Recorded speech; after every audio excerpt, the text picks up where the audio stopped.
for a shoot, a rare one indeed today, in our little studio in our office here in the Justice Building on Parliament Hill. And the reason we're here, instead of in the foyer of the House of Commons as usual, is because the foyer is a big empty spot right now. The House of Commons has adjourned for the summer. And we MPs are all about to get back to our ridings and look after our constituents and deal with a lot of other issues.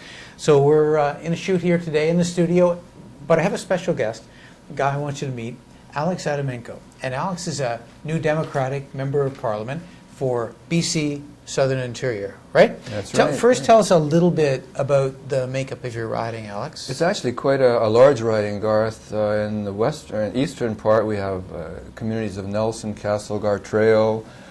We go up to the Slocan Valley, up to including a little community called New Denver. Then I move west, following the border into the boundary country, and we have Grand Forks. Then we move from there in the southern Okanagan, Oliver Asuyas, and then Karameas, moving into Princeton.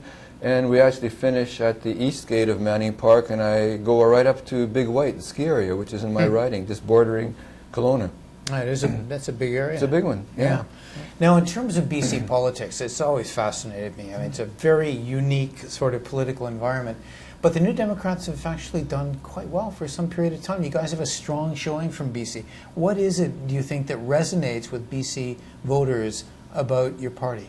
Well, I think that people can identify with us the fact that we try to represent the ordinary person, if I can use that terminology, some of the issues we stand up for. We have a lot of union people, people who are working hard to make a living, and especially now are seeing, getting a little squeezed with what we call a prosperity gap.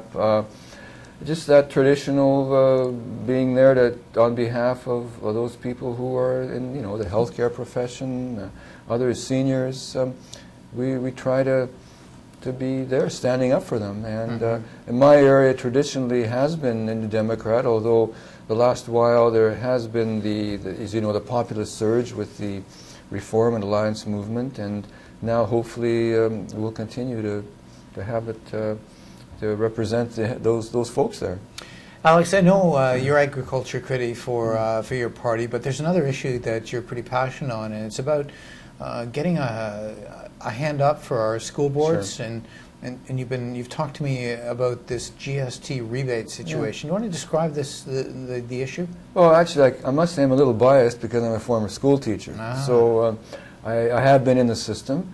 I learned from friends in our school districts that we do have federal government has a policy whereby they reimburse 68% of GST expenses. And ironic thing is, apparently, if you build a prison, you don't pay GST. You build a school, there's GST involved.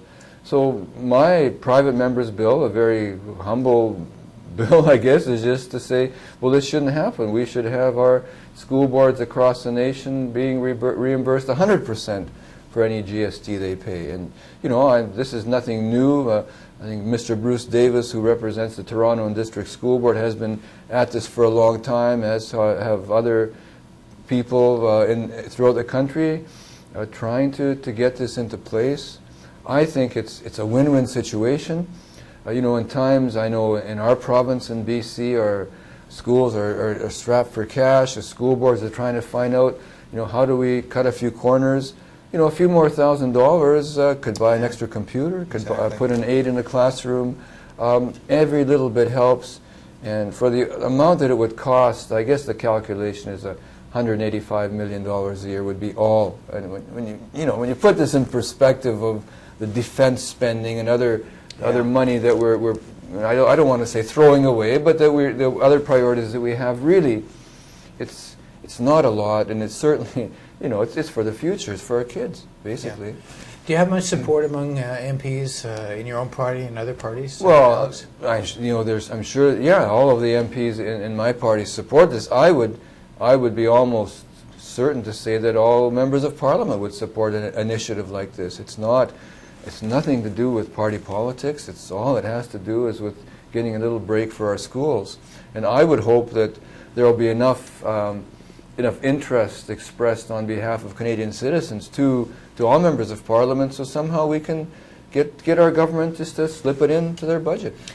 In terms of process, when do you think your bill is going to come to the floor? We're adjourned now until the fall. Well, Garth, you know, with these private members' bills, Yeah, I think I know. I'm something like number 176 out of 300. Realistically speaking, I won't have a chance to do this. My hope is that it's like the two other bills I tabled on Terminator seed technology and GM labeling, that it provides some hope. It provides some hope for people that there is somebody here in Parliament listening, that maybe now we can get more letters written from the school boards, parents involved, the letter writing campaign. Yeah.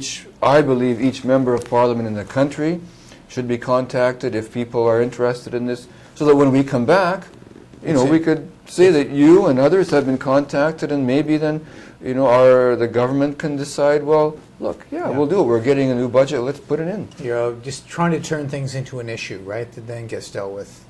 Yeah, I think so. Yeah. And you know, and I don't really. I've said this in agriculture. I don't care who does it, long as we get it done. Yeah, good. Yeah. Alex, finally, we just ended this session of Parliament. It's been an interesting one, for sure. But from your perspective and your party's perspective, where do you think we're at? I mean, are you satisfied with some of what this government's done, or completely unsatisfied, or where do you think you are and your voters are? Well, you know, we've been able to move some issues forward. I'm a little bit. I'm disappointed. We're disappointed at the you know, some of those broken promises that keep coming out in the press. I think that's not right. I'm disappointed that this bill C-30, that Environment Act, that all of us, Clean Air Act, all the parties worked together to kind of come up with amendments that apparently it's just gone by the wayside. Yeah. I think that's wrong. My party and I believe that we're going in the wrong direction in regard to Afghanistan, that we have to start doing something. An initiative has to be taken to get some kind of peace process going, because it's not going to end in a military victory. It's not going to happen.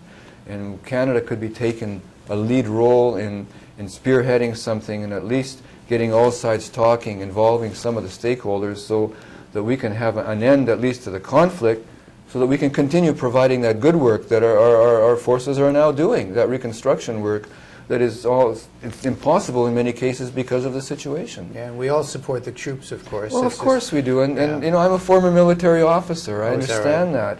And you know, it gets a bit frustrating in the House, though, when you have the Prime Minister stand up, and if you don't support me, you don't support the troops. And it's just totally incorrect, isn't it?